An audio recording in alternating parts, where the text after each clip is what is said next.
All right. Welcome, everybody, to 2 Hour Parking. Hey, Toph. Hello, Ian. How are you? How are you? I'm good. Good. So, couple caveats before we get into this.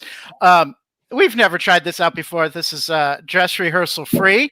I learned about this program a week ago, and who knows? Hopefully, it works out well. But please bear with us with any technical glitches and that sort of thing. So, how are you doing? Oh, I'm hanging in there. Yeah. This is an unprecedented time, huh?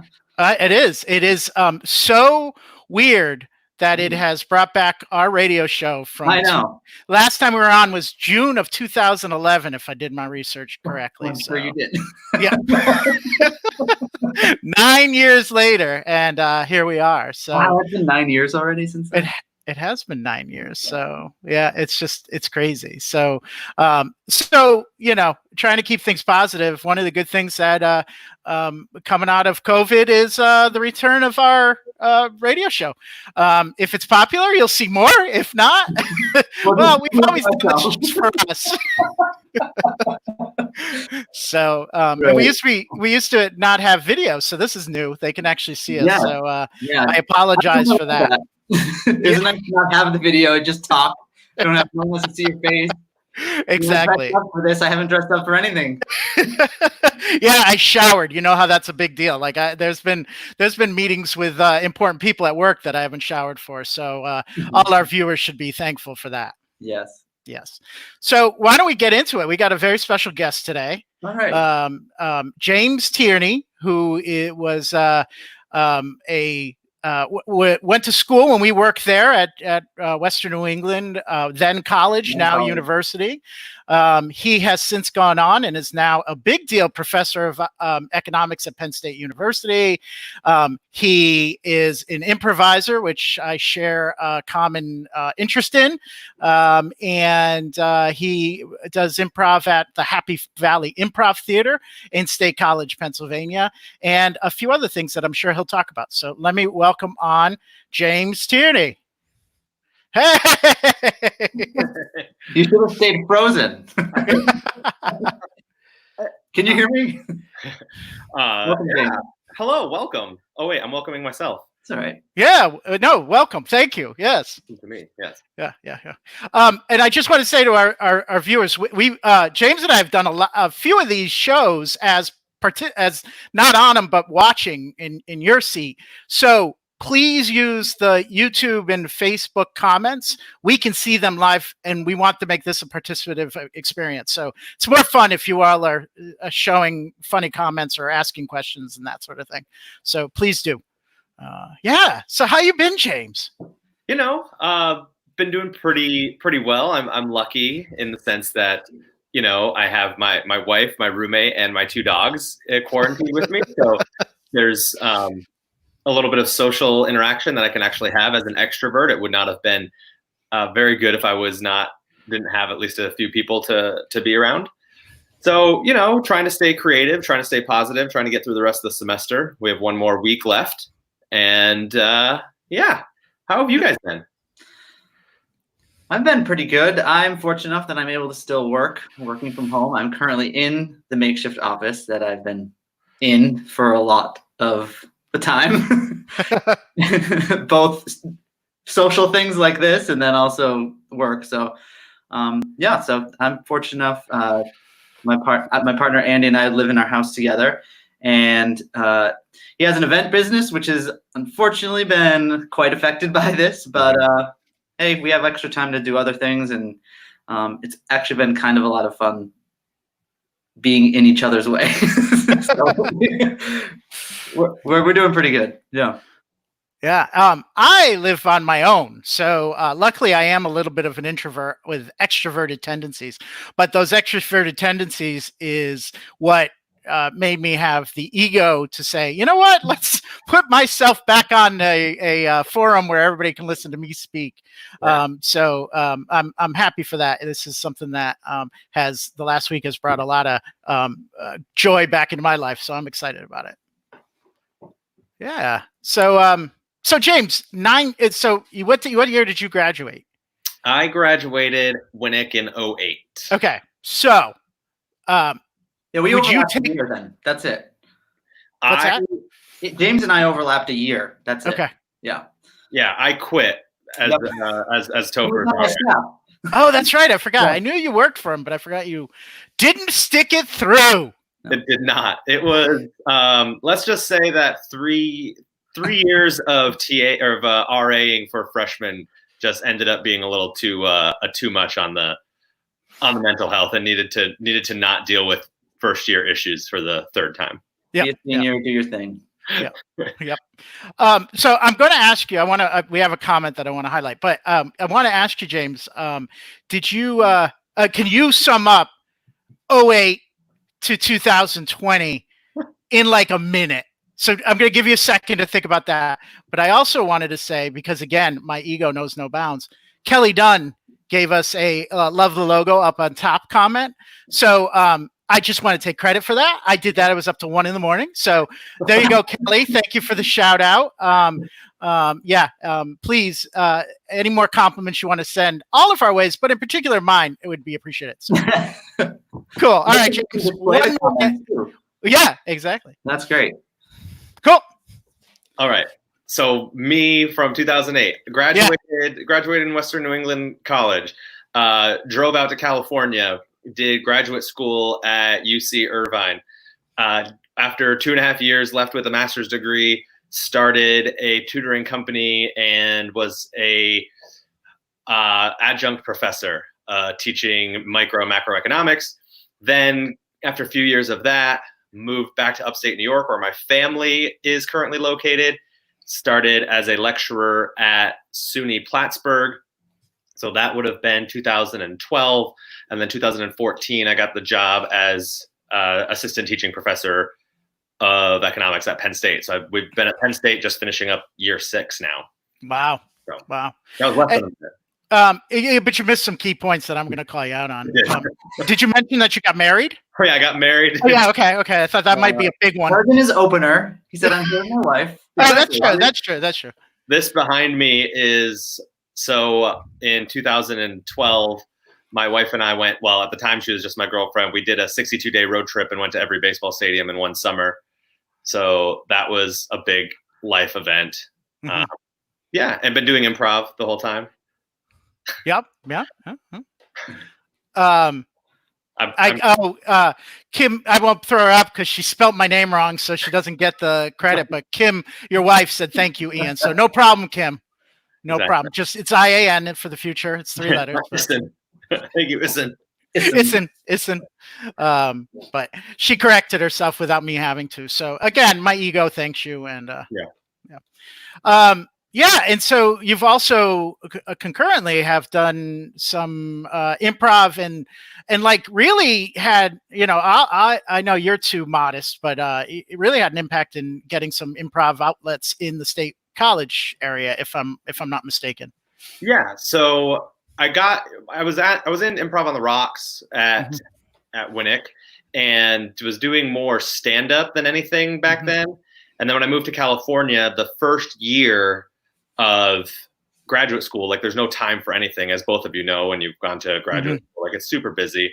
So I didn't do much of anything. Finally, after the first year, I tried to get back into stand-up and improv, and I just really liked the improv better. Ended up getting involved with a couple theaters, took some classes up in LA at IO West, RIP, no longer there. And so really just like really liked improv. So I stopped doing stand-up altogether. When I went back to Plattsburgh, I helped start their student group and was doing like some little bit of coaching, and was thinking of starting a little bit of some stuff up there in upstate New York. Went to Montreal because like my family's from like honestly 40 minutes from Montreal. So went and actually did a couple classes up in Montreal at the time, which was super fun. Then when I came down to State College, there was nothing here.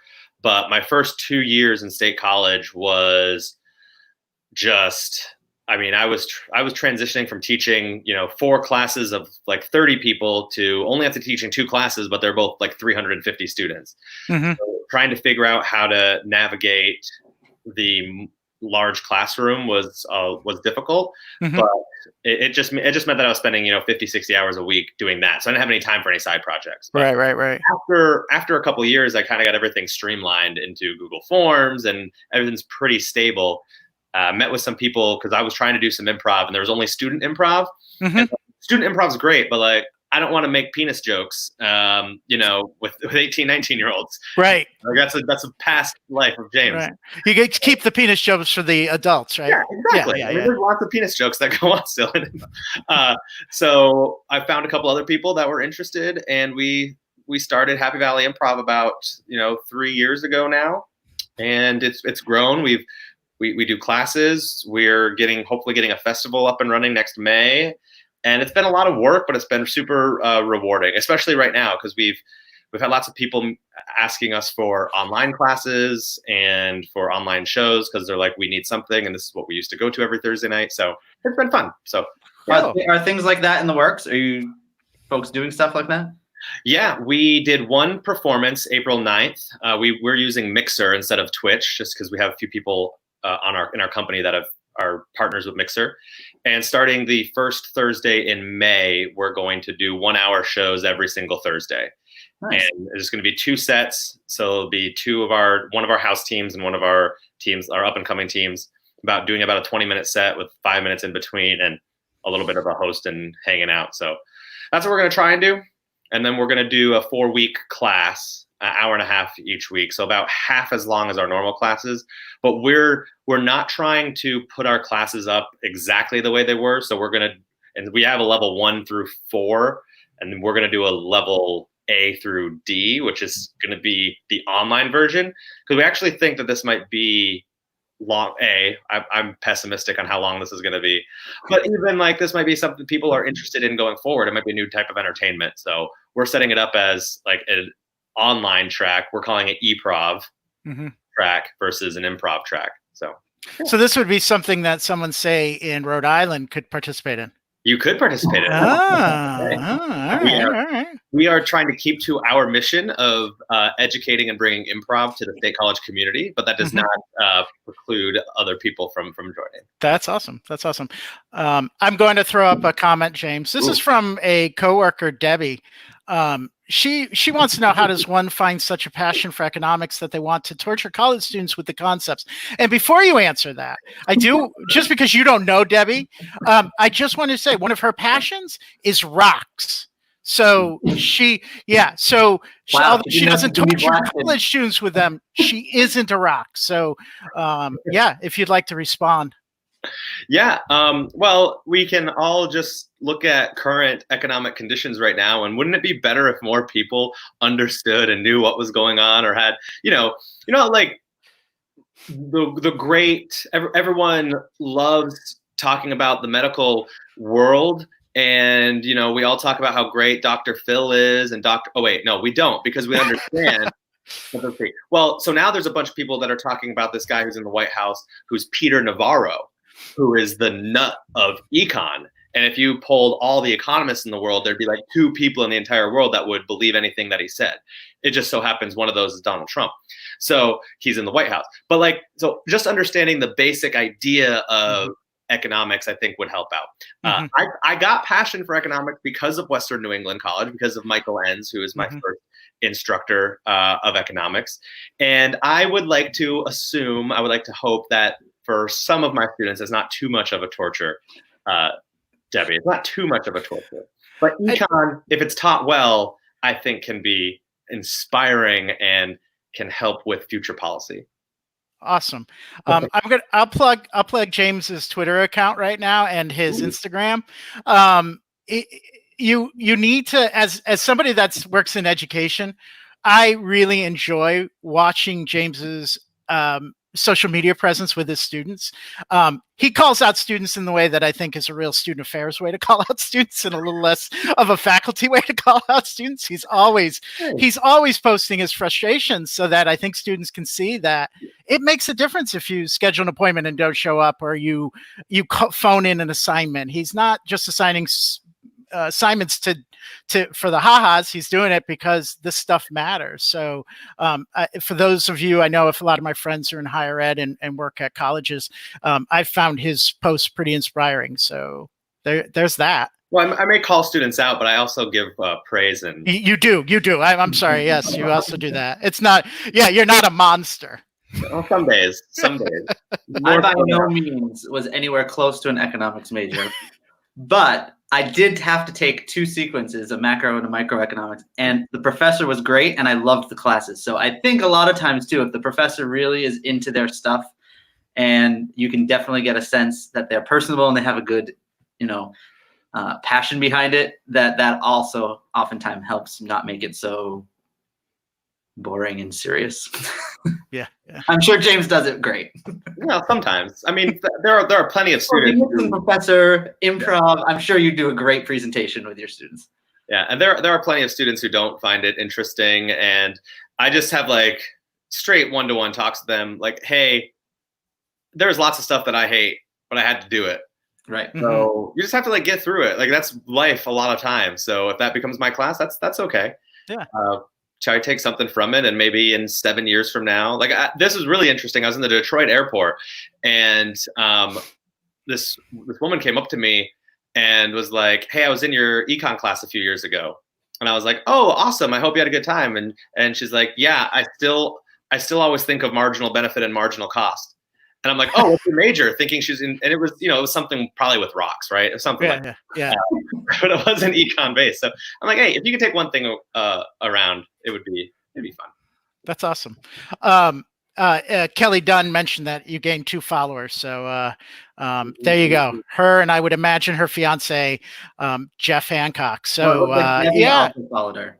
And maybe no, Debbie wouldn't.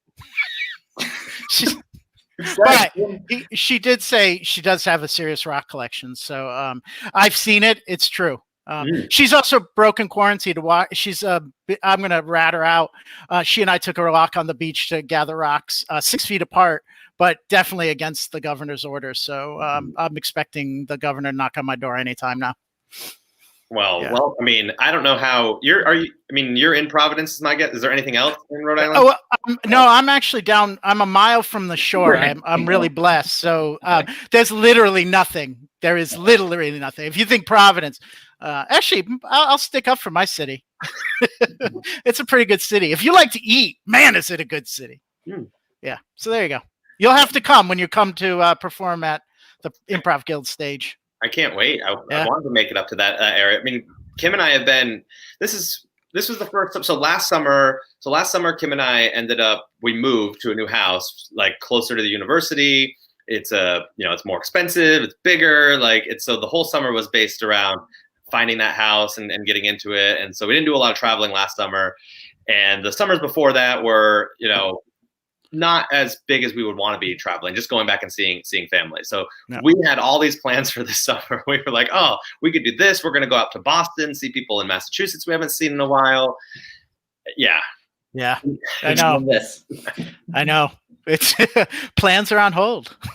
They are on hold. I did see that Mo said we are 3 of their favorite human beings. I did see that. And I should have thrown that up because it was, even though it was stroking your egos, it was also stroking mine. So that should have made it up there. I'm surprised it hasn't made it up sooner. I know. I'm surprised. I should have interrupted to get it up there. We can bring it back too in like 10 minutes. Exactly. Well, if Mo would have said Ian's one of my favorite people, that would have gone up right away. It was right away. Yeah. Right. We diluted it. Kim Tierney, Paris was on the table. Oh, no. That hurts. But Delta, you're young, and Paris will be there.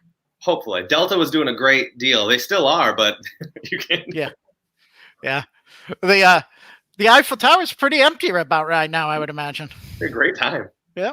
You just have to walk 6 feet away from each other the whole trip. Hey, that's a bonus. Yeah. We're going to see a comment in 1 second. Yep. All right. So Topher, let's turn the tables a little and on us so that it's not all on. Okay. What have you been doing in the 9 years since our show ended? Oh, goodness. I am not married, but I have been seeing Andrew for 8 of those 9 years. Mm-hmm. Bought a house. Mm-hmm. I changed kind of career paths and I took a job at a company in downtown Springfield that's like a financial payments company. And I work with like small community banks in the Midwest mostly. And we do some other kind of things, but that's to keep it under a minute. That's the general idea. That's a general idea. Cool. Yeah. I'm in Munson, Massachusetts, which is very country town, and I love it. I have a little bit of a longer commute to work, so it's like about 40 minutes to Springfield, but it's nice and peaceful and quiet out here. And our house is a bit more of a fixer-upper than we anticipated. So we had some projects on our hands, but that's pretty much what we've been doing. Just that, families, lives, all the friends have kids, and yeah. have kids and stuff. So it's just that type of thing. So. Yeah. Well, and as somebody that's been also following along, you took your priorities were in the right place and took care of the pool first. I mean, that was the first reno you did, right? Yeah. So, I mean, in fact, we usually would have it open by now, but it's between the fact that no one's going to be coming over and the fact that we want to save a little bit of money by not running the pump, and it's also just been weirdly. It was kind of a warm winter, but now it's been like a weirdly cool spring. Snowed the other day. We've had snow twice now in the last like week and a half. Mm-hmm. So it's just like doesn't make much sense to open it yet. So absolutely, yeah. I'm really bad. I've been walking a lot more than I ever have, but if it is too cold, I will not do it. I'm really bad. Really bad. So the other day I was, this is maybe last weekend, I think it was supposed to be really nice on Saturday morning. And I'm like, I'm going to get up. There's a beautiful little hike like 10 minutes down the road from our house. I was like, I'm going to get up and hike. So I get up all early. I go downstairs and we have a thermometer thing that tells you the inside, outside, and all that stuff. I look at the outside temperature and it's 31. I said, no. Oh, no. I can't do that. Even if it's going to be sunny and nice, but. Nope. I'm too old for that. So, nope. Even yesterday, it was like 3:00, and I was like, if you're going to enjoy this day at all, it is now's the time to go. Right. Yeah, it took a while to warm up yesterday. It did. Yeah. I was watching on my phone the temperature creep up, and then I was like, okay, this is as good as it's going to get. Yeah. Cool. Yeah. So let's see. Oh, another message. This is Greg Madrid. Logging in from his wife's account, which he's pointed out. Late, that's fine, Greg. It's the important thing is you're here. Yeah. And another one that knows all three of us. That is true. Yeah. Did you work for Greg, James, or are you just on Res Life when he was there? Just on Res Life when he was there. Yeah. So welcome, Greg. Greg, he's one of my best friends. I'm the godfather to his 2.5-year-old Cecily, and he just has a 2.5-month-old Calvin, who's the cutest baby in the world. So hold on a second. Yeah. In January, it was a little bit early, so a surprise.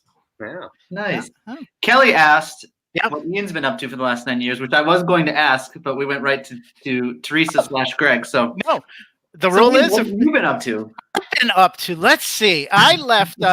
I moved on from Western New England, which was a tough decision, but I did that in 2013 to take a job at Johnson & Wales University in Providence, Rhode Island. So that has been a big change. I am living in South Kingston, Rhode Island, and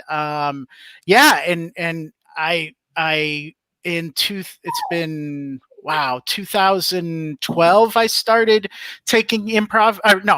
2014 I started taking improv classes. So that's 6 years, and that's been a real change in my life, both socially and performance wise, but also professionally, because now I'm designing leadership training that my improv partner, Kate Sales, and I are taking on the road and doing leadership training through improv exercises. So it's been really rewarding. So, but the move and improv has really changed my life significantly in the last 6 or 7 years. So that's that's what really, that's it. I'm kind of those two things. That's it. Nothing else has happened. So, yeah.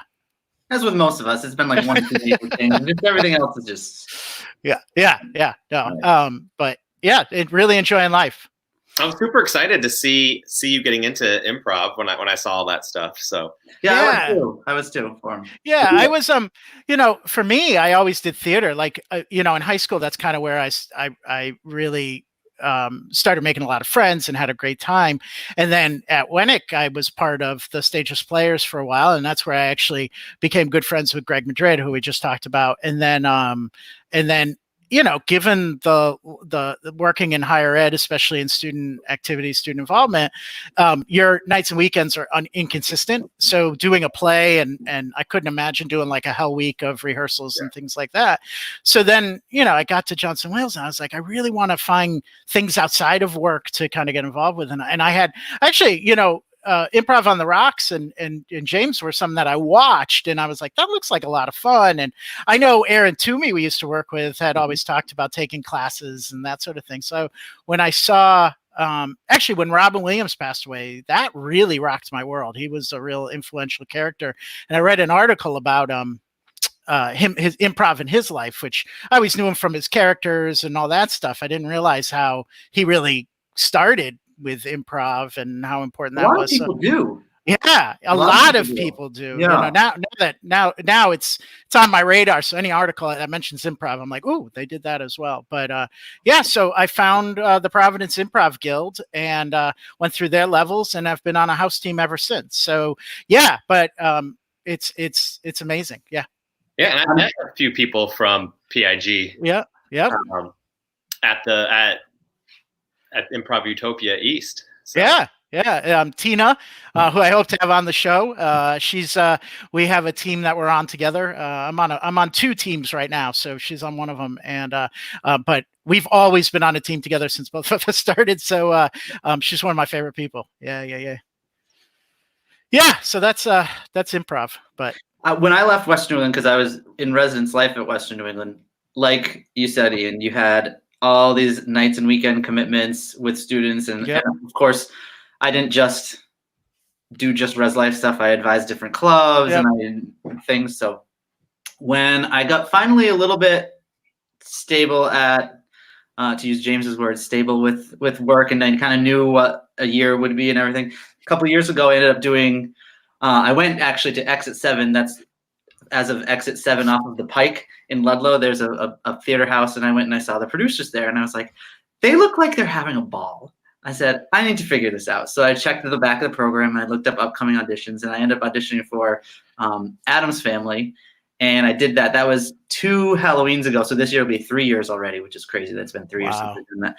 But I had a ball. I had a great time. I met people in the area that were theater geeks like me. It was just total like back into that world.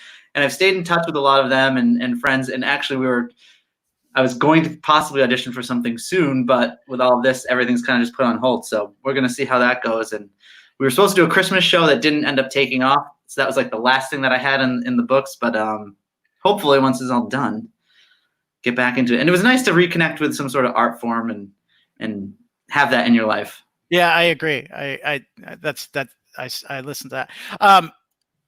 Even though it's not about me, Topher, Teresa says hi, and she loves you too. Oh, there you go. I haven't seen her or Greg, I think, in forever. Years. Yeah. Hi, guys. Yeah. And kids. And correction, Calvin is 3.5 months old. Time has stood still in my the last time I saw him, it was. What's that? How old did you say he was? 2.5 months old. Oh. So that was when I saw him a month ago. So time stood still. Right. Yeah. It's still like late February, right? That's right. Like that's what it feels like. Sure does. Cool. Yeah. So all right. My question. One of the things that Topher and I were talking about that we really want this to be is something that focuses on the positive in this time of crappiness. It can get you down, and I'm sure we've all been there. Oh, I need to stop what I'm saying to push this up because this is really stroking the ego. Beth Hill says we all look the same.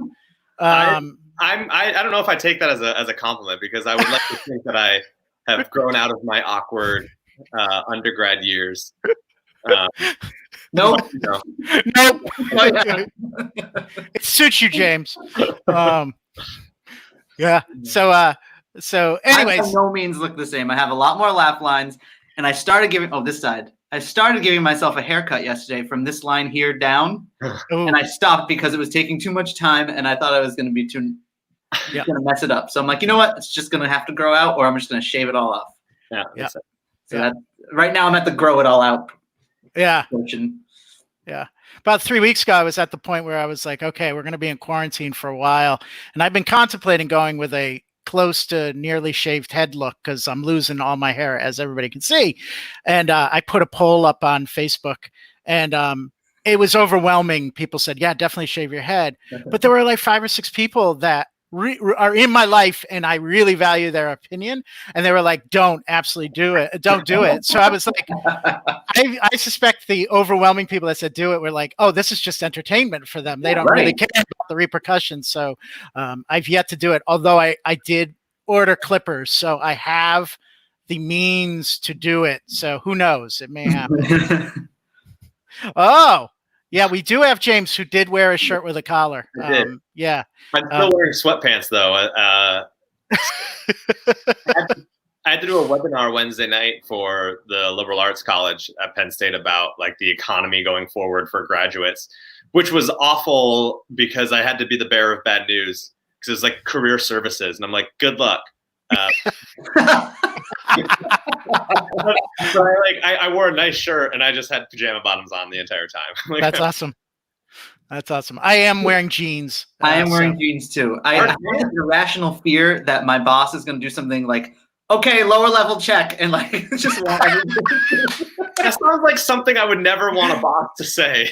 No, right. That's an HR complaint. That's an HR complaint waiting to happen. Like, all right, are we all in sweatpants? Everybody stand up. Like, I just wear jeans all the time whenever I have one of these. I mean, I guess over Zoom, that's a little acceptable. Can you imagine getting back into the workplace and just a boss coming out? All right, lower level check, everybody. Hands up. It's every day you start your day with a lower level check. Right. Yeah. Yeah. That's the world we're in, peeps. Right. You know. So. Well, what I've started doing, because I think I thought this was going to be like, okay, a couple weeks. I'm just going to do like a temporary at home thing, and then I'll go back to my schedule. I've started like getting into a schedule at home, like actually getting up in the morning, showering before work, and like trying to find some sort of schedule with everything to keep something consistent, you know? Yeah. So yeah, we're the same with us. I mean, I'm starting to really see some of the benefits of working at home though too. Like, you believe me, I'd rather be back with the students and all that. Don't get me wrong, but I've just been I think a lot of us have said we're busier now than ever. The nice thing is though, you really can strike that balance. You can get everything done because there's no interruptions, that sort of thing. I can really stay on task. So that's been really nice. But I'm wondering, we were talking about this and stuff. I wonder what things will carry over once we're back to the normal. Are there things that we'll learn about ourselves and our work habits, and maybe people that have the opportunity to do some time at home instead of taking a day off can say, I got this appointment.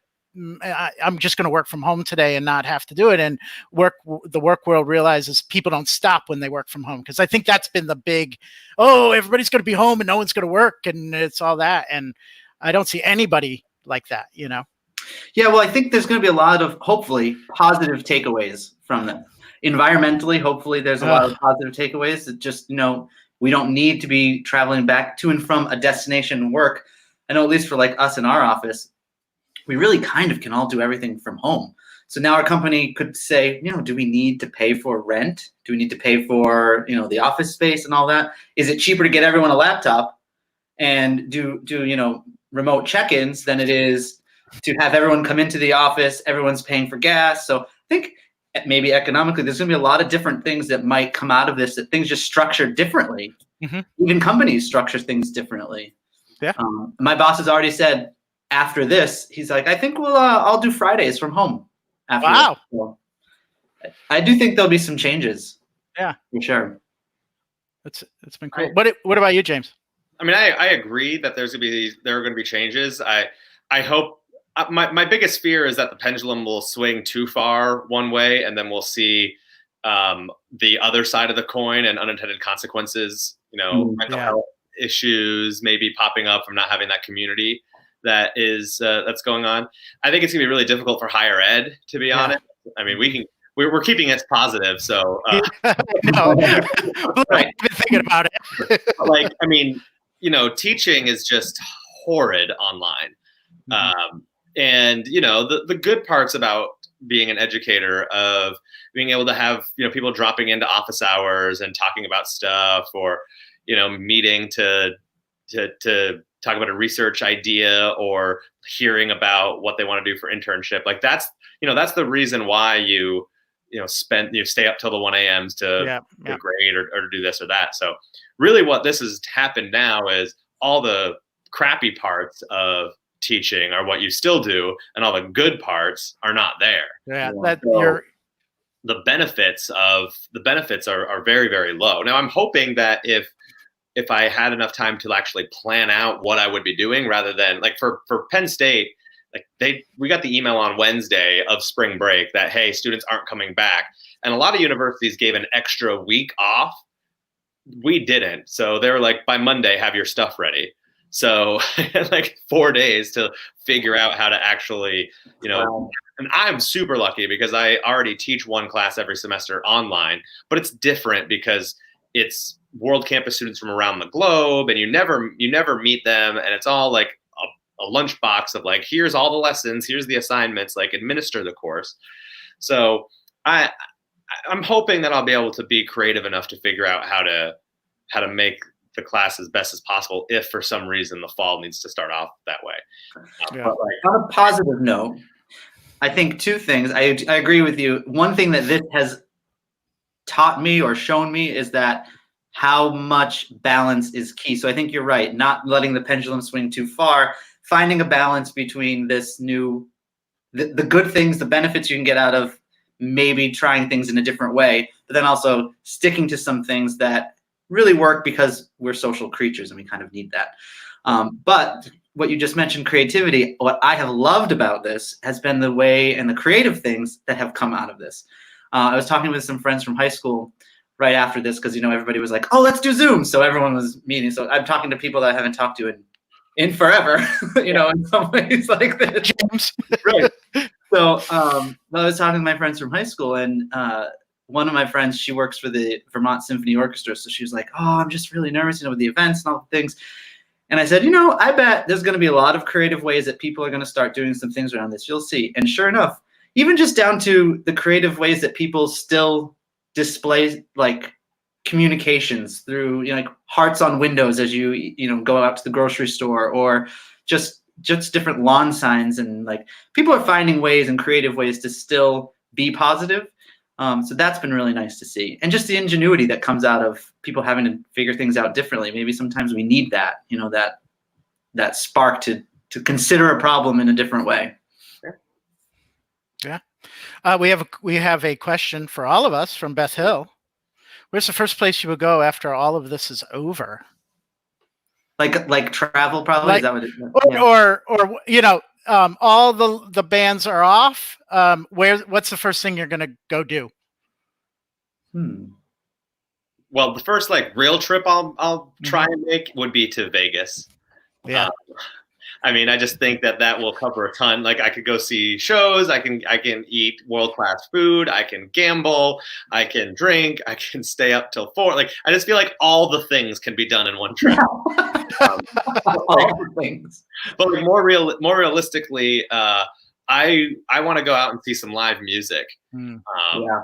So the reason why we spent extra money to buy the current house that we live in is because it's walking distance to like the downtown college scene.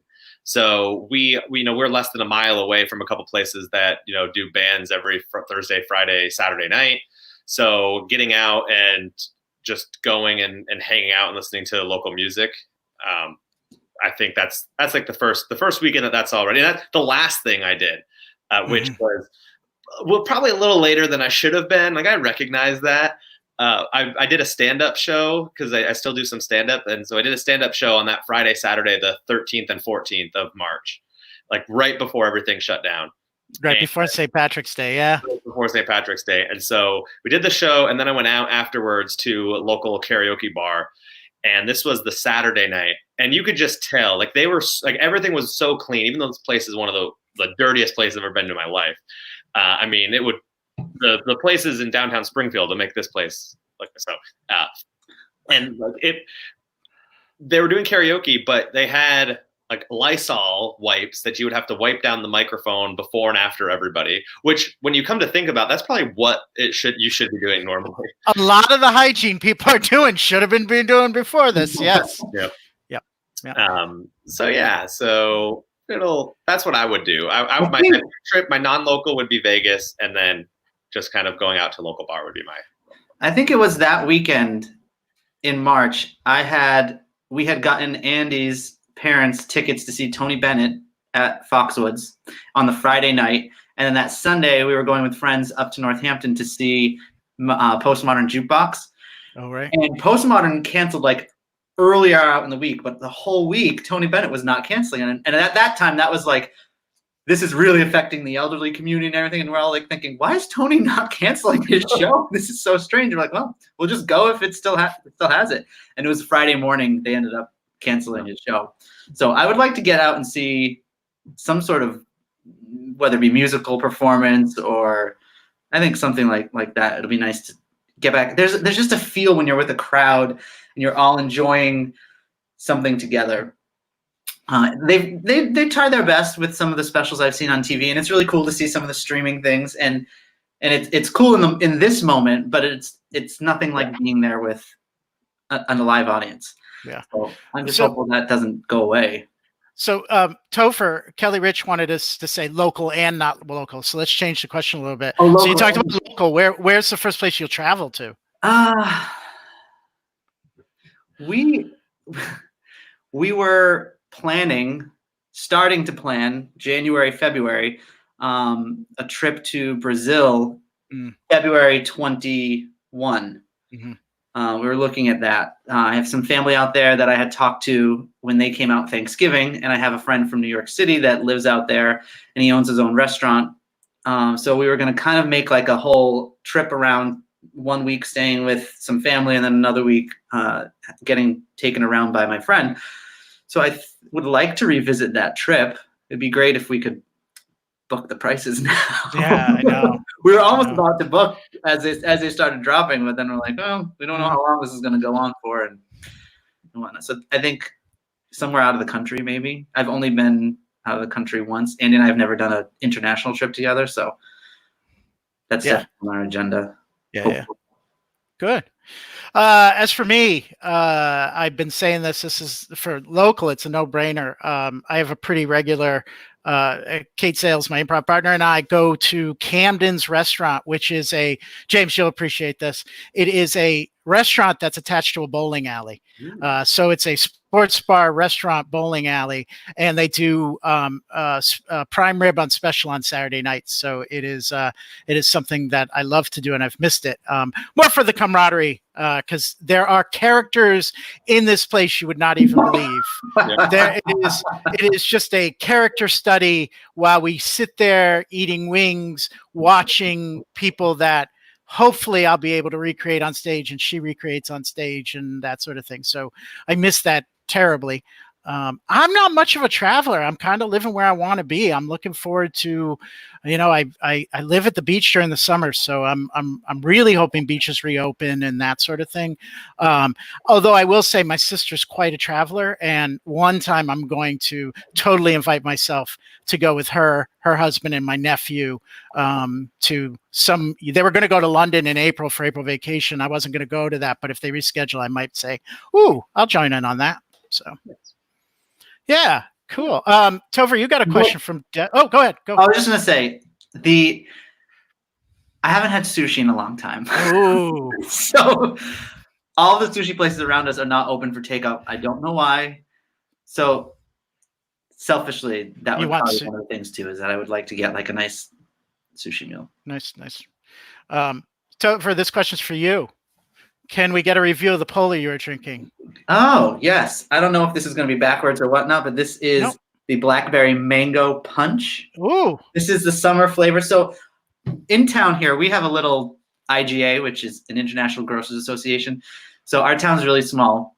And we do have a supermarket. And fortunately enough, because we're in this small little town and no one really like travels to Munson to raid the shelves, they really have had stuff stocked. And last week, which I have to go after this, today I'm going to be going to the grocery store, but I haven't gone in a week. Last Sunday when I was there, they had all the summer flavors. So I bought one of each. I opened this one last night. This one is very good. Mango is one of my favorite seltzer flavors, so I saved this one for the last. There was a kiwi, what was it? A kiwi, can't remember what the kiwi was mixed with. There was a strawberry margarita. That one was okay. This one, I would say, I like the mango cherry they had either last year or the year before. This mango blackberry is pretty good, though. It is pretty good. I'd say I'd give it a 8.3 out of 10. Oh, wow. Yeah. What's your best? Does anything make a 10? They had at Valentine's, they had a red heart and black hearts. Yeah. I don't remember what the red heart flavor was. I did not like that. The black heart flavor was blackberry champagne. Oh, wow. And that was, if not a 9.9, maybe a 10. That one was really good. I stocked up. I don't have it anymore, but That's right, viewers. We will ask the hard-hitting questions on 2-hour parking. yeah. Yeah, the other summer flavors, they were pretty good. I think one was a plum. I think it was kiwi grapefruit. That one was pretty good. And then they had raspberry rosé, which they had last summer too. So you saved what you thought was going to be the best for last. Yeah. Why? No, this is an economics question. Oh no, I'm just wondering, like, you know, so I'm the type of person where if I find something that I like, and maybe this is the econ stuff, like if I find something I like that's what I want to get. I don't want to try anything new because there's the risk of something new being bad. Well, this is the thing. With the seltzers and the summer ones, I have never had a seltzer that I've really not liked. Even like the lime lemon ones only, I'll still drink those. I don't mind them. So I like seltzer in general. Of the summer flavors, I knew I was going to like the mango. I thought I was going to like the mango one the best out of what they had described. And because this is mango blackberry and the other one that I really liked was the blackberry champagne, I was like, this is going to be right up my alley. But wouldn't you want to do that one first? Because then you could get the benefit. Well, I will give you this. There's 5 flavors for the summer. I bought 6. I bought 2 of these. I had one first. And I think this one last. So I just remembered that I had one earlier in the week. You're right. So you sandwiched it. I did. I was like, let me try that one first. Yeah. So got you. I do the same thing. The best one goes last. It's that anticipation. I do it with everything. I've realized how important snacking is in this time of COVID. I don't have a vending machine right outside my office, so I've had to buy snacks, which I never do. And I get a bunch of cookies, but my favorite cookie box is the favorite flavor of cookies is what I'll open last. Yep. I always save like the last bite, like make the perfect last bite type of thing. Makes sense. James, you have a question? Ooh. I think this is from Greg. If you were to create a course to cope with this time, what would you call it and what would it entail? Well, the first thing I would do is I would find experts in coping skills and psychology and mental health, because I think that's way more important than anything else. I would tap my wife is a school psychologist and she's super brilliant. So I would probably lean on her. And so I think it would entail a lot of that. I would have to throw a little bit of theater into it because I think improv specifically has a lot of mindfulness and some important aspects of it. And I would have to throw some econ in as well, I guess. So I would probably, if I had to teach an econ course, it would focus a lot on policy, what has going on and what we have learned and not learned, and how awful our government works to try and get money into the hands of its citizens when that should be super easy in today's day and age. and yeah, so that's the way that it would go. But honestly, I think more mental health and psychology, coping and mindfulness. I think that stuff's more important. So I would add that in, which I have actually added into some of my econ courses. That's awesome. Yeah. Let me ask a question, because it looks like I'm following the James let us know that maybe get on the feed here, just in case the feed wasn't showing up on our thing. It looks like we got maybe 10 to 15 people watching or seeing. What have been some of the things that the people watching have seen over the last week that have been positive, or seeing that we want to keep this kind of like highlighting that type of stuff? I'm sure people have some things, whether it be something you saw on TV, online, did yourself. I'm just curious. Maybe we can get some comments and see if there's anything people have said or done. I mean, I know, like, keeping positive things, it's very much the creative side has started to come through, I think, with people. I just submitted a piece for a humor writing contest that I'm decided to participate in. So Slackjaw, which is a humor publication on Medium, was doing this like open call for stuff. So like I did that. I'm trying to get on a schedule of doing a lot more of these types of things. So I know Ian last couple of weeks has came to my He Said They Said talk show. Is that the one I like stumbled on? There was one day I was here in my office, and I don't really go on Facebook all that often, and I went in and it was like James Tierney's live, and I'm like, what? And I looked at it and, and I'm like, are you live now? And you're like, yes. So on Friday, early. On Friday afternoons, I've been smoking a cigar and drinking a scotch. That's what it was. That's done 6 times now, because I just did it the first Friday, that 13th of March, when I was like, I'm just going to do it because it was 65 degrees out. I think that's the one I caught. You might have done that. And then on Tuesday nights, my improv partner, Don, and we are on a house team, Happy Valley Improv, called He Said, They Said, where the two of us do characters, and the whole idea is the entire set's very character heavy, and we can switch in and out of characters. And we also try and make most characters non-gender exclusive. Oh. So we've been doing that for about a year now. So now on Tuesday nights, Don is a PA, a physician assistant. So they're very, very busy, and they're like, can we just do something every week, just hang out? And we were just going to practice and hang out. And we decided we'll just go online. We'll go live for an hour every single Tuesday night. So and it is so fun. I've made the last 2 weeks, and it's interactive, or at least I've made it interactive by forcing my comments on James. But is the inspiration? It was watching that to say, boy, I want to do something like that. And then it didn't take long to say, oh, let's bring back 2-hour parking. If Topher's into it, I'm into it. So heck yeah. Yeah. So I want to throw some things up that people have said what they've been doing. So Jeff has been watching the new season of Westworld. Anybody into Westworld? I couldn't get past the first season. I haven't seen it. Yeah. Never watched it. This is very now it seems really bad. One of us should lie and be like, oh my God. Oh my God. Yeah. No, it's unbelievable. Like there was an East World and now West. Debbie wants to know, does my dog's face count for bringing her joy? Yes. Topher, you don't have a dog, do you? No, in fact, I just said to Andy like last night, I was like, let's just get a puppy. Now is the perfect time. We're both home. But I don't know what'll happen once this is done, but hey, we'll just figure it out. So and James, you have one puppy, right? We have two rescue dogs. They're both about 6 years old. They're completely opposites. Penny is lazy and sleeps all the time. Dakota's a nut job. Dakota ate 3 bunnies, like 3 baby bunnies in our backyard during one of my positive games. It's pretty sorry for the animal numbers, but it's the fact that this happened while you were alive. The Facebook Live was going, like, and so like let's say like this is the camera looking at me. I'm like smoking a cigar, and then all of a sudden over there I hear my wife screaming saying, make it stop.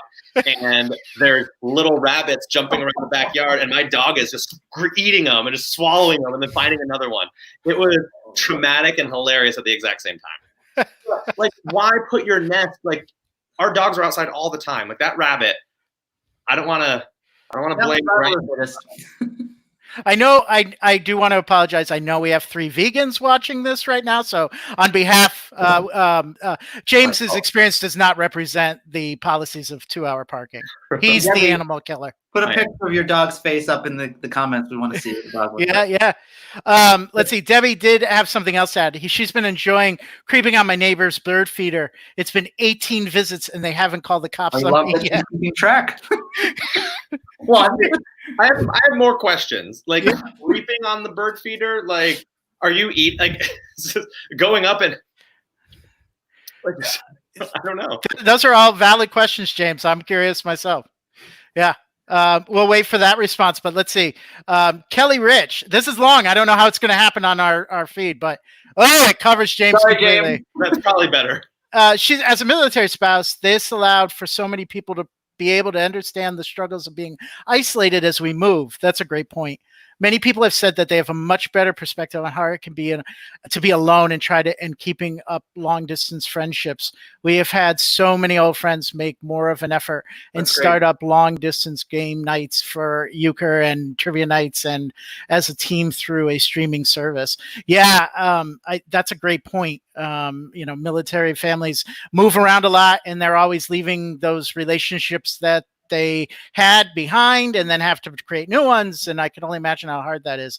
It shows that, we really can use these different tools, especially this day and age, to stay in touch.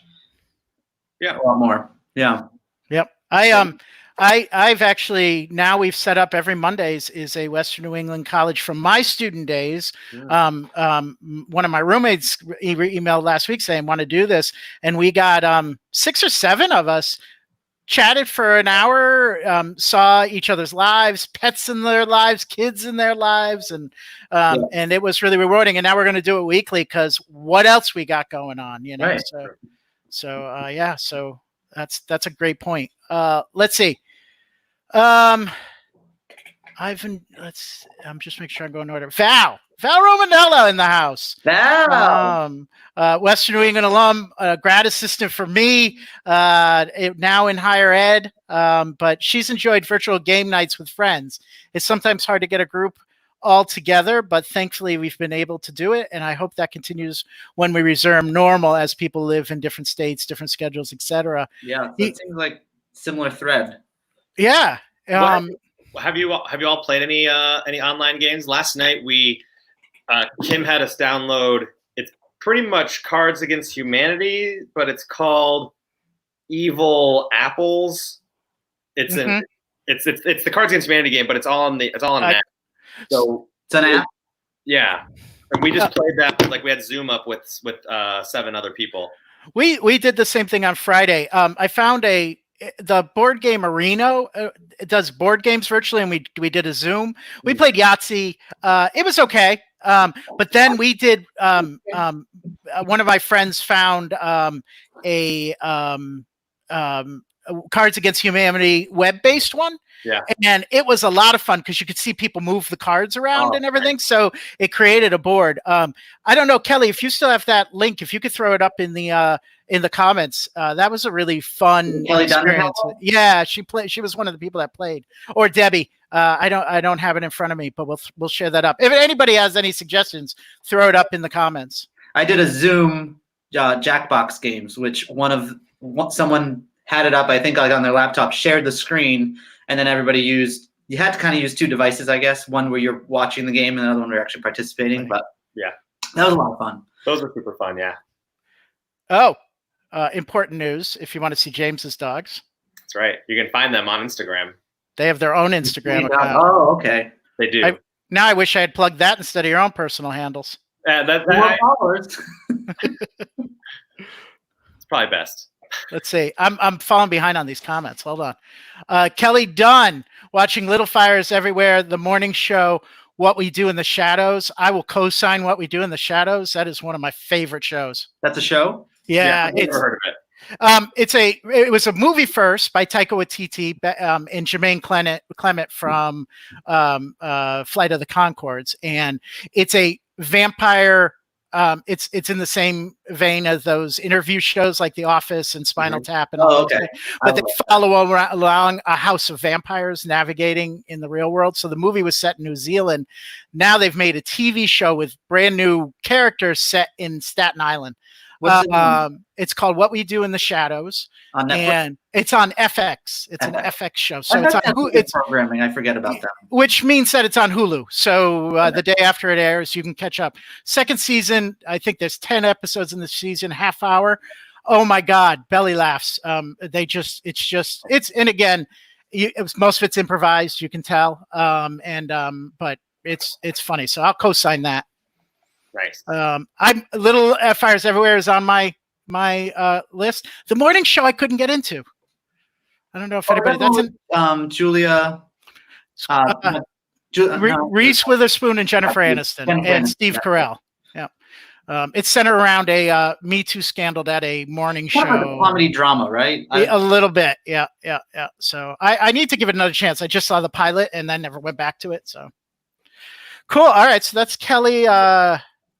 Greg, Seymour Pink is a breast cancer organization that is sending anyone who asks a sign that says we're in this together. They ask for donations out of Seymour, Connecticut. So yeah, I think community service is a time I think everybody's going to feel a little bit better. I know, I'm lucky and I've been employed through this whole thing.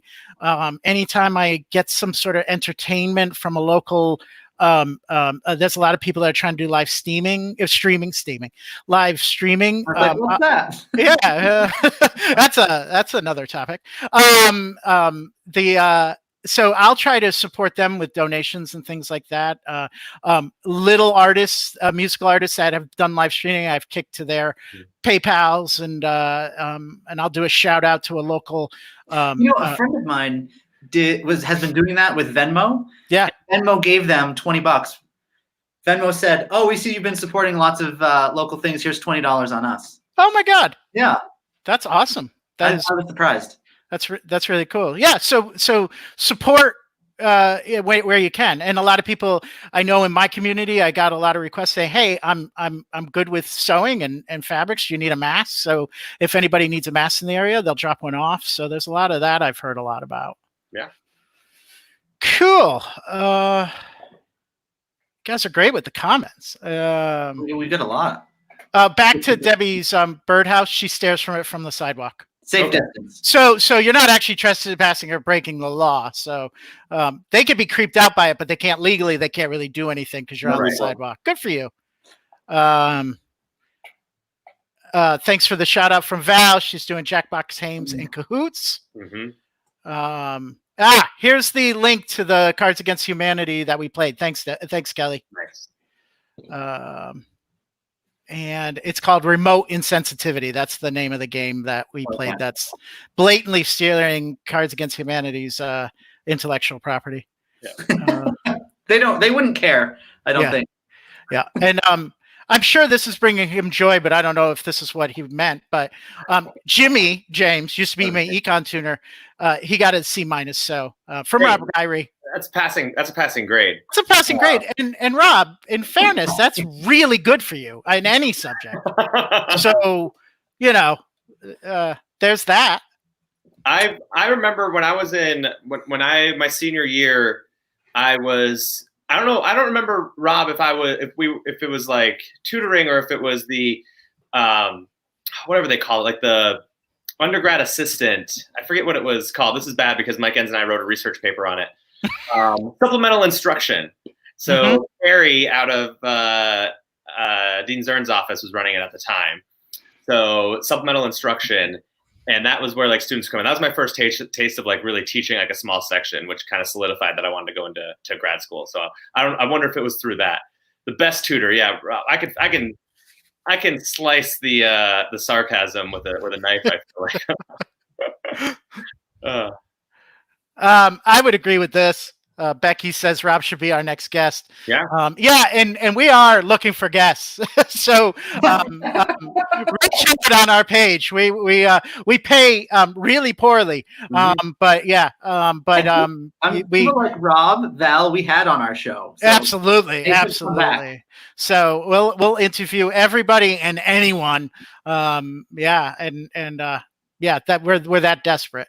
I think we had Kelly Dunn on too. I think maybe when she was. I think Kelly did I think she subbed in when we did a St. Patrick's Day show and did St. Patrick's Day music, as I think Becky did with me as well. Yes. Year. So, yeah. So, how many years did we do this? I don't know. I got to go back and look. I mean, we created the Facebook page pretty quickly after. So if anybody's really adventurous and wants to go back and look when our first post was, it was around spring break one year, and I just don't remember. I'm going to guess 2009. Yeah, probably. Yep.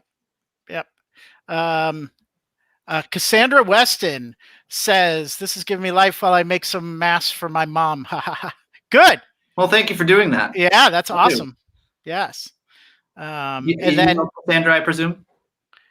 I don't know Cassandra. Cassie. I wonder if it's is this Cassie Deal? I think it might be. Who is this? All right. Show yourself. Yes. It is. It's got to be. It's got to be. All right. I think she's in higher ed as well. Kelly said she did a St. Patrick's. Kelly Rich, we need Skin Screw Chronicle update. I'll give that. That's Kelly Dunn's social media hashtag for when she was in the dating world. But Kelly Dunn is engaged and getting married this November. So the Skin Screw Chronicles have been shut down. It had a happy ending. We all were thinking it wouldn't, and those would stop for another reason, but it didn't. So it's not November yet, Ian. Yeah. Cursing. Val's going to get a gift for doing research. Page created March 5th, 2009. Okay. So March of 2009. And then Cassandra Weston is the infamous, dare I say, Cassie Deal. Yes. So I believe Cassie, let us know. I think you're still at Western New England working in the alumni office. There's something I remember catching on Facebook, something similar like that. Let us know. I think you're still in higher ed or possibly at Western New England. Yeah. Debbie Becker would like to point out with Skin Scoop Chronicles, it's not over yet. And as someone that knows Jeff and has seen some of the videos that he's been putting out this weekend, I would agree. COVID might extend the Skin Scoop Chronicles. She may not have that happy ending. I don't know. Jeff is, I don't know. That was just a joke. I'm going to get fired. Kelly's now my boss. Hi, Allison. It's nice to see you. Hey, Allison. But it's nice to see you here. Shout out to Kelly Dunn. Nice. Great, Kelly. I'm having fun with the buttons on the computer, as you can tell with these super comments. Fun. I just found those this past week, and I don't know if they weren't there the week before. Yeah. Those overlays are great. Like just to be able to throw up the comments. Yeah. I think that's wonderful. You upgraded, so you can stream to 2 places. So I know my roommate does a ton of streaming on Mixer and uses like freeware, OBS, and has an account with Restream that you can restream to like a ton of places. Yeah. All the different comments come up in one spot. Yep. So it's interesting to see if someone were to comment on the YouTube and see if it would come up. If it would come up. I'm assuming just no one's watching from there. I didn't really advertise that like I did the Facebook. Right. I'm also trying to create a 2-hour Facebook page. 2-hour parking channel on YouTube, but they require 24 hours to validate. So it wasn't ready for today because I just did it last night. Yeah. Meanwhile, I can't upload a pic of my dogs. I'll tell you what, total appropriate use of the posting section on 2-hour parking with Ian and Topher on our Facebook page. So if you can't do it to the actual event or in this forum, bump out to the actual Facebook page after this is done and upload dogs. We'd love to show them off. At one point, Jamie, you had an app, right? What's going on with dogs I've met? Yeah. See, I did my research. I did my producing research. That's perfectly fine. So what happened? So this was probably like 4 years ago, about the same time we started Happy Valley Improv. I got into a big entrepreneurial kick. I've always been super interested in entrepreneurship and business in general. So, when I was in California, I started my own tutoring business, went through the whole sole prop thing. Rented our own space, had our own studio, had our own classroom studio. So it was like really fun, and we were doing pretty well. When I moved, I like sold it, liquidated it, blah blah blah. And when I got to Penn State here, I was interested in getting back into business, and we were doing improv. And then I had this idea for a mobile app because I was using, at the same time, I was using Instagram, but I was also using Untapped, which like tracks all the different beers that you've had, and you like get different badges and everything. And I was at my in-laws in California, and they have 2 dogs. And so I was like taking pictures of the dogs and like uploading it to Instagram. And I went, man, it'd be really cool. There must be like a passport app that I can say, oh, German Shepherd. Like I've checked off a German Shepherd in my life, because people love lists for some reason. And I did a bunch of research, and there was nothing like that. So when I came back to Penn State, they had like this program called, it was called the Fast Track entrepreneurial programs, completely free for anyone in the community or associated with Penn State. They put you through like a 12-week accelerator program if your idea got picked up, where they gave you a ton of different resources. So my wife and I submitted this idea called Pets I've Met, which would really just be an online app that you could log all the different animals that you've met in your life. Like it was such like this low level idea, but it picked up a little bit. I mean, we ended up creating the app with some people. We ended up getting, a decent amount of users. We did a ton of different research on how we could monetize it. 'Cause like that's the big thing people ask, like, how would you monetize it? We're going to have a section of it where it would be just like the Untapped, the beer drinking app, where it pulls up a map of where you are and it shows where craft beers are. We were like, oh, it could pull up a map and it could show where like dog friendly restaurants are. It could show where, different pet food stores are. And we got up to like that point where we would have needed to put a lot of work into monetizing it. And at that point, improv was taking off pretty well. And so we just kind of shifted all the resources over to Happy Valley Improv. So we still have the code, and it like sits on a cloud somewhere, but we took everything down. Okay. And yeah, it was, I learned a ton of like entrepreneurship, finance, and all this other stuff that I would never have known about. So I'm not like upset that it didn't go anywhere, because I never thought it would. Part of me, like, it would be super cool if like I had the resources.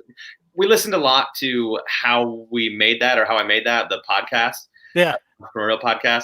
And it's always like, oh, all I had was $100,000 to start. I'm like, are you kidding me? I wish I had $100,000. And I was like, okay, for 2 years, I can just focus on one project and not do anything else. Right.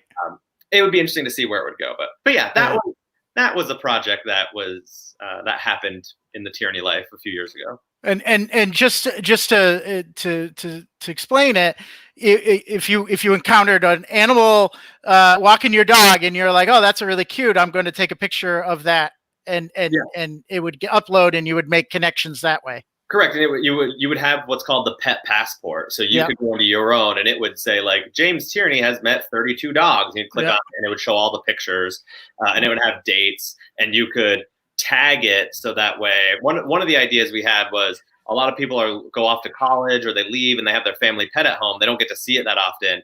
But like, it'd be cool if every year they go home for Christmas, they take a picture, and like, then they have like this photo collage of like the dog growing up, and we had other, if we paired with, Target, you could get the picture printed. Like, we had lots of ideas, but that's all right. Yeah. Well, hey, do you mind if I pitch you something? Because I feel like you're the best. You have this. You have this code. One of the things to reopen the states is we got to be able to track who has the virus and where it went to. So people with corona I've met. That would be great. I'm just saying. I mean, Google's trying to do something, but you're light years ahead. Light years ahead. That's what it should be. It should be corona I've met. It'd be great. It would be. Yeah. I you can have that. That's like. People hear it. I'm not asking for any royalties from that. Yeah, probably not, because there's some privacy issues. The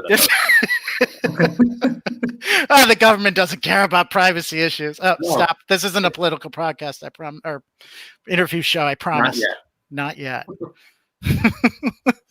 All right. Well, we've gone further than we thought we would have gone for today. Is there any last minute comments? Now's the time to plug. Well, you were talking about local artists, so so I'm on the board of a local nonprofit here called 3 Dots Downtown, which is a performance venue for local artists, and clearly, like, we got crushed with revenue.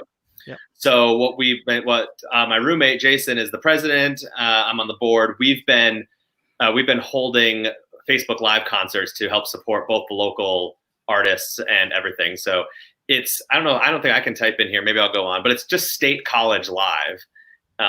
Did you send that to me in advance? I think I might have just sent the name. I didn't send the actual. It's just Facebook State College Live. Oh, here, I got this. Yeah, those are my two projects right now. Yep. Happy Valley Improv and State College Live. State College Live has been super cool because we're working with a ton of local artists to come and do random things online. And then we set up a Venmo tip jar, and we give 75% directly to the artist and then 25% to the local nonprofit. We have poetry reading this Wednesday afternoon. We do a talk show, an hour-and-a-half talk show, the three of us, on Monday nights. And yeah, so we've just been doing some random stuff there. More just creative stuff, which has been super fun. That's awesome. That's Very awesome. nice. Topher, anything you're working on? Want to plug? No, Just no. this? No. Yeah, pretty much. So, all right, we'll plug this show a little bit. We're trying to figure out what makes sense for both of our lives, but we definitely have an interest in doing more of these. So, we're gonna kind of do this guerrilla style, where we'll announce a few days in advance that we're gonna do another one with a guest and that sort of thing. So, there will be more 2-hour parking because we consistently kept about 15 people watching the entire time. Wow. On my screen, I can see. I don't know if it needs to be so much of a scheduled thing. Yeah. I don't know. I'm just kind of thinking this out, but like, just hey, we're gonna do it and find someone that can participate with us, and then people can join in as they're available. Absolutely. Yeah. So, I need my sister. I believe this is from my nephew, 13-year-old Josh. Oh, I hit the wrong one. So that's Josh. Hi, Uncle Ian. Hi, Josh. Thanks for watching. So yeah, he's been inside, hasn't gone anywhere since this started. So wow. I feel for him, and I feel for my sister and brother-in-law. So yeah, so we'll keep doing this. Suggestions in the comment. Leave any suggestions that of what you want to see. If you want to be a guest, reach out. Also, I have some ideas to add more bits to this, so this could be an ever-evolving thing. So, but thanks, everybody. Thanks, James, for being here. Of course. Yeah, thank you, James. Yeah, and Topher, as always, thanks for being my partner in this craziness. Happy to. This is fun. I'll see you all later. All right. Bye now. Bye-bye.